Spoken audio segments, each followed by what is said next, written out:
My practicum started in the library. I sat in the stacks and read until I found the books that would help me dive into Zen Buddhism. I read The Way of Zen by Alan Watts and Zen Meditation Therapy by Tomio Hirai, because I wanted to understand Zen through practice. Reading these every day prepared me for what I was about to experience. I booked a 5-hour Zen experience group activity online. Early in the morning, I took the train to Kyoto to meet the group outside of a temple. It was an interesting mix of people: a recently divorced man from Australia, an older woman from Italy who had just finished her PhD, a newly married couple, our guide, maybe a Zen guide, and then me, a random assortment of strangers who all chose to spend their day in Japan meditating and practicing Buddhism.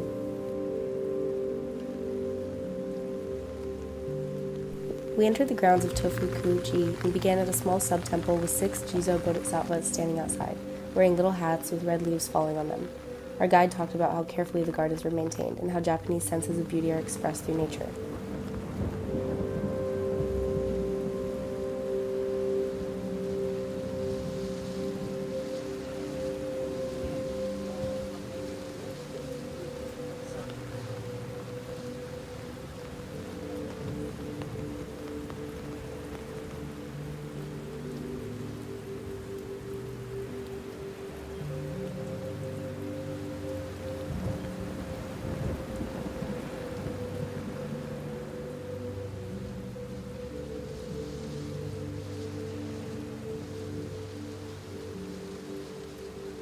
Boo.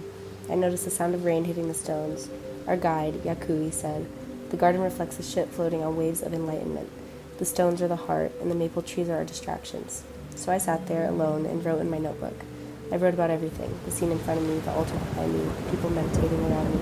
What I felt was not just relaxation, but it was a sense of peace, and I felt like nothing could disrupt me.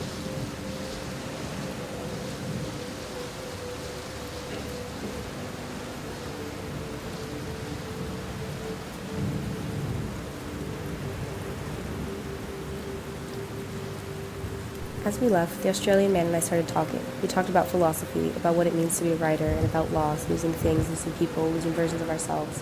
We talked about Zen Buddhism as a tool, a way of moving through difficult moments, a way to soften the weight of things. We then arrived at another sub-temple, and our guide called that the Three Gates. He explained that walking through them symbolically leads one towards nirvana, the gate of emptiness, the gate of formlessness, and the gate of no attachment. We didn't walk through them, but I couldn't help but wonder, would walking through a gate actually change anything, or would it simply make me more conscious of those ideas? Surely a gate can't sever attachments, but maybe becoming aware of attachment is the first step. Then we went to Shorinji, another small sub-temple dedicated to the phoenix. This is where we practice Zazen meditation. We received a pamphlet explaining that breathing reflects the state of mind, and if you can control your breath, you can guide your mind. Zazen required specific postures, seated cross-legged, I tried, and the correct hand position. The practice was more focused on counting than I expected. 1 full breath in and out equals 1 count. You count from 1 to 10, and if your mind wanders, you start again. We did 2 30-minute sessions, and I was so nervous. In the first session, I only reached 10 once. Every time I got to 4 or 5, I'd drift off, thinking about dinner, homework, life. I was relaxed, but my mind was racing. I heard the water outside, other people breathing, and the monk using the keisaku stick to help people regain focus. That surprised me the most.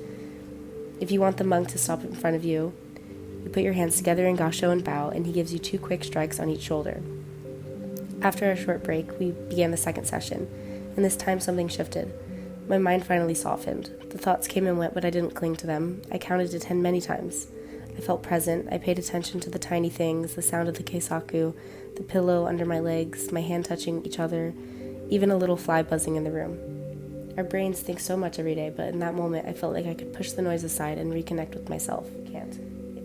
My biggest reflection is that, unlike Western religion, which I grew up with, where you pray or meditate is to gain something, but in Buddhism you let go of something to be happy.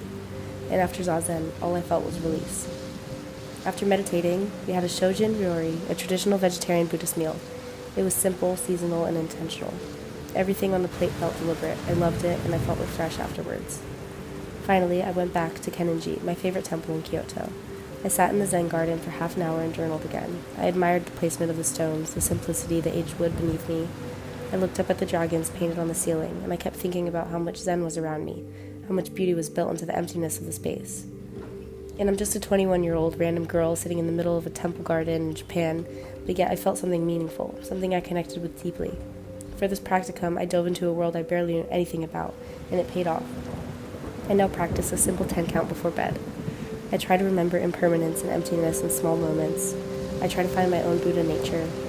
And I want to invite you to do the same, to slow down, listen to the rain, take your headphones off, and be okay with being uncomfortable.